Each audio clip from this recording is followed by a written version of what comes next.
তো দেখুন, সরাসরি মুখ্যমন্ত্রী যারা কল করেছিলেন সেই সমস্ত ব্যক্তিদের নাম কিন্তু প্রকাশ করা হয়েছে, অর্থাৎ প্রকাশিত হয়েছে, অর্থাৎ যোগ্য তালিকায় কতগুলো নাম এলো, কতগুলো যোগ্য তালিকায় নাম এসেছে, সমস্ত কিছু সার্ভে করে আপনার কিন্তু এই বাংলা আবাস যোজনা কিন্তু 60,000 টাকা কিন্তু দেওয়া হয়েছে। তো দেখুন কীভাবে সেই লিস্টটা আপনারা দেখবেন, তো সম্পূর্ণ আপনার ভিডিও দেখতে থাকুন। চলুন আর সম্পূর্ণ জেনে নেওয়া যাক। তো প্রিয় দর্শক বন্ধুরা, সরাসরি মুখ্যমন্ত্রী একটা পোর্টাল যে চালু করা হয়েছে, সেই পোর্টালে যে সমস্ত ব্যক্তিরা অভিযোগ করেছেন বাংলা বাড়ির জন্য, আপনার হয়তো আপনি যোগ্য তালিকায় রয়েছেন, আপনি কাঁচা বাড়িতে বসবাস করছেন, সেই সমস্ত ব্যক্তিদের নাম কিন্তু লিস্ট প্রকাশিত হয়েছে। আপনার এরকম যে বাংলা বাড়ি আবাস যোজনায় যে সমস্ত ব্যক্তিদের নাম রয়েছে তাদের কিন্তু রেজিস্ট্রেশন নাম্বার দেখবেন WB দিয়ে একটা রেজিস্ট্রেশন নাম্বার থাকে, কিন্তু সরাসরি মুখ্যমন্ত্রী বা WB গ্রিভান্সে যারা কমপ্লেন করেছিলেন বাড়ির জন্য, সেই সমস্ত ব্যক্তিদের কিন্তু WB দিয়ে কোনো রেজিস্ট্রেশন নাম্বার তারা পাবেন না, তাদের কিন্তু একটা রেফারেন্স নাম্বার থাকবে। কিন্তু অনেকে আপনারা বলবেন যে বাংলা আবাস যোজনার জন্য আপনারা কিন্তু সরাসরি মুখ্যমন্ত্রীতে কল করেছিলেন, কল করা সত্ত্বেও কিন্তু আপনাদের নাম আসেনি। একটা কারণ রয়েছে, অর্থাৎ দেখুন, আপনি যখন সরাসরি মুখ্যমন্ত্রী বা WB গ্রিভান্সে যখন আপনি কমপ্লেন করবেন, তখন দেখবেন যে আপনার সমস্ত কমপ্লেনটা অনেক ক্ষেত্রে নেওয়া হয়, নেওয়ার পর কিন্তু অনেকে কল কিন্তু কেটে যায়। কল কেটে যাওয়ার পর 2 দিন বা 1 দিন পর কিন্তু আপনার সেই ফোন নাম্বারে কিন্তু আপনাকে কল করা হয়।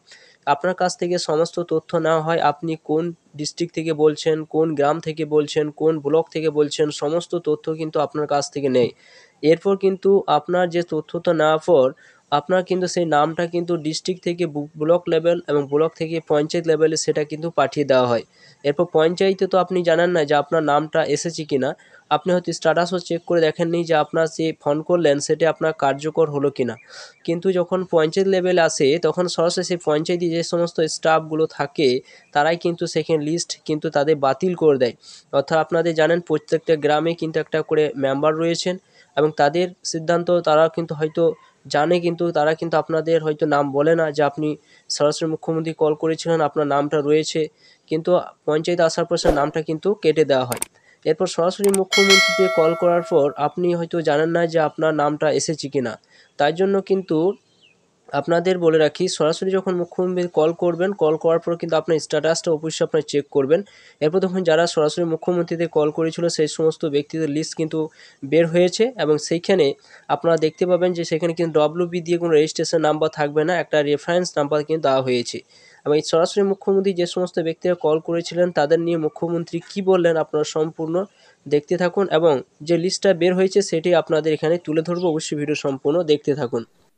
যেমন সার্ভে করেছি তেমনি সরাসরি মুখ্যমন্ত্রী পোর্টালেও অনেকে অ্যাপ্লাই করেছে, সেটাও আমরা সার্ভের মধ্যে ঢুকিয়ে সেটাও আমরা সার্ভে করে যোগ্য পরিবারকে বেছে নিয়েছি, যার জন্য 11 লক্ষ টাকা বেড়ে 12 লক্ষ হয়েছে।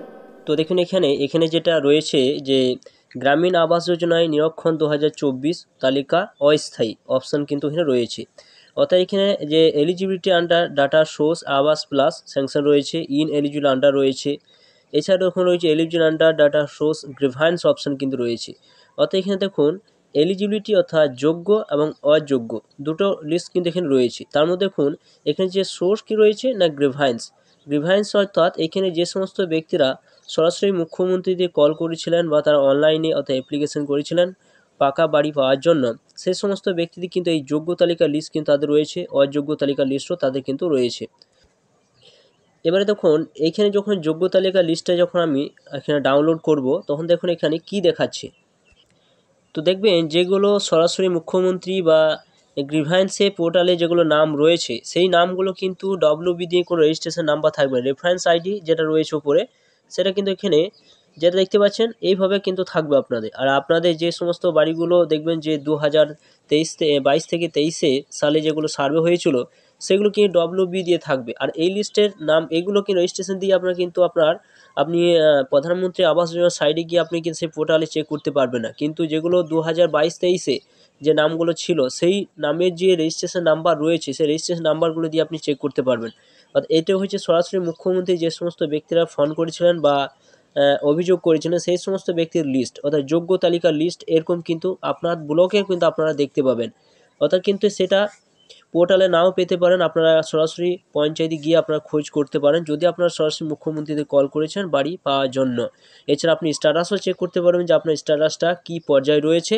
তো এইভাবে কিন্তু সরাসরি মুখ্যমন্ত্রী কল করলে কিন্তু বাড়ি পাওয়া যায়। সরাসরি মুখ্যমন্ত্রী কল করলে কিন্তু বাড়ি পাওয়া যায়। অর্থাৎ আপনারা হয়তো ভাববেন যে সরাসরি মুখ্যমন্ত্রী কল করেছিলাম কোনো কাজ হয়নি, কিন্তু কাজ হয়, কিন্তু সেটা কিন্তু পঞ্চায়েত লেভেল এলে কিন্তু সেইখানে একটু প্রবলেম হয়ে যায়।